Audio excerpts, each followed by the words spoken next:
I got a call saying, do you want to come to Utah? And I was, well, why? And why would I be going to Utah? Do you want to sing with the Mormon Tabernacle Choir? And at first I thought, there's a mistake. Why? Why would they want me to come do this? And I knew about the choir, but not as well as I do now. And I called up, when I spoke with Scott and Mack on the phone about coming out and preparing what I was going to prepare, I told them, and to be quite honest, I'm terrified. I know nothing about this experience. I don't have songs that a choir sings with. I was like, I don't have any songs with choirs singing. But they talked me through kind of what they were looking for. And then my ideas sprung to my head, and I was like, oh, we could do this, and we could do this, and we could do this. And the possibilities just were endless. And then when I started to educate myself about the choir and Mack and Ryan and the orchestra, all things were possible. And that was, so exciting to be able to come up with an evening, a celebratory evening, with so many amazing musicians. The songs, when I got on the phone, I would have phone conversations with Mack and Scott about song choices, and I eventually sent them a huge list of all the songs I could think of that I'd either sung with an orchestra or I knew would sound good with an orchestra. The only song that really jumped to my head that I knew I wanted to do was Never Never Land. And then Mack said, oh, we have that. I have an orchestration of that, an arrangement. I was like, great. And then I heard it and I was like, well, we're doing that. That's gorgeous.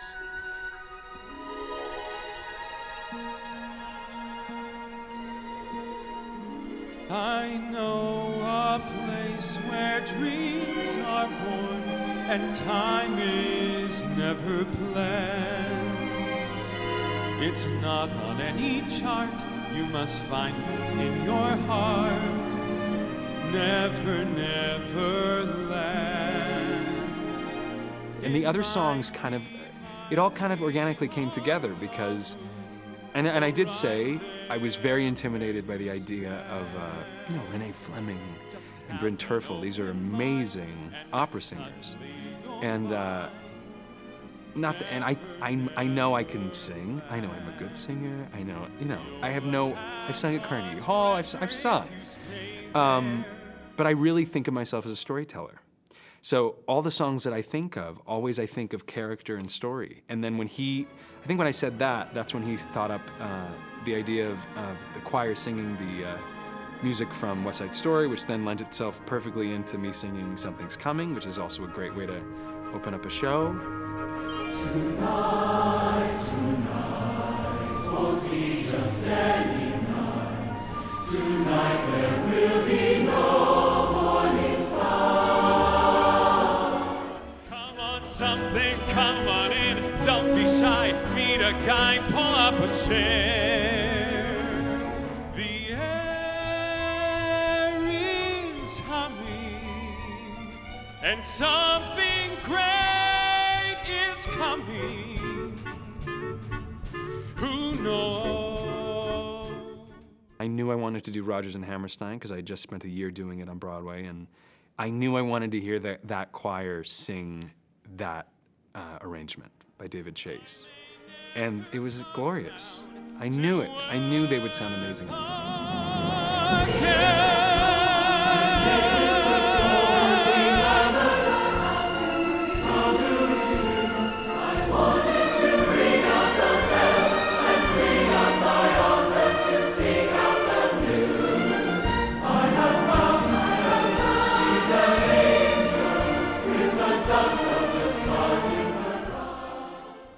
I knew how to handle a woman.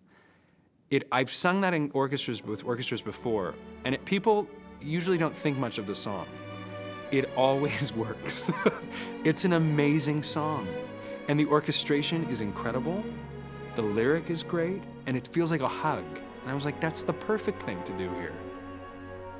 How to handle a woman? Mark me well, I will tell you, sir. The way to handle a woman is to love her. Mack actually chose She Likes Basketball, which I thought that was an interesting choice. I was like, really? You want me to do? Okay, let's do it. And then when I got to hear the choir, I was like, of course we're gonna do this. This is fun. And it instantly wasn't gonna take itself too seriously, but also have fun with it and, do something different. With a ball in my hand, I dribble right past all the others real fast, and I'd be 6'8", and my club shot was really great. She likes basketball. Isn't that wild? And then Never Never Land, and then the last medley, that I had the idea, we were talking about finding a final song, and that was very tricky. There were all these songs we were like, yeah. I was like, yeah, we could do those, and it would be great. But I did say, there's something, I just want to do something happy. I don't know why, I want to do something happy. I'm tired of doing the dramatic stuff. And I was like, we could, there's so many happy songs that have happy in the title. What if we played around with that? And I started throwing out titles, and then that instantly sparked everybody's like, ooh, that's a good idea. That's a good idea. And then I heard back that they wanted to, let's do that. Let's end on that. And then they hooked me up with Sam Carden, the arranger, and a friend of mine in New York, Bob Stillman. He helped me kind of put ideas together. And then over the phone, we, pieced it together and sang it for the first time Thursday. 3 days ago.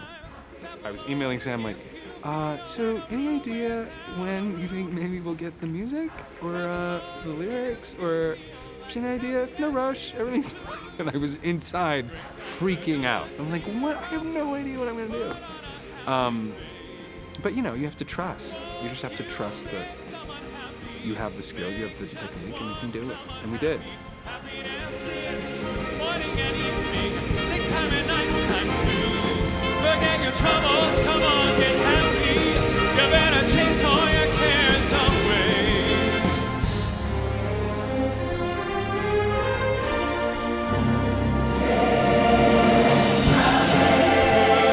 Happy face.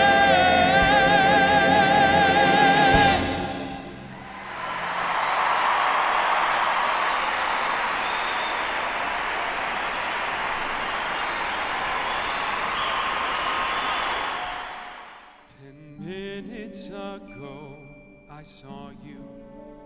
I looked up when you came through the door. My head started reeling. You gave me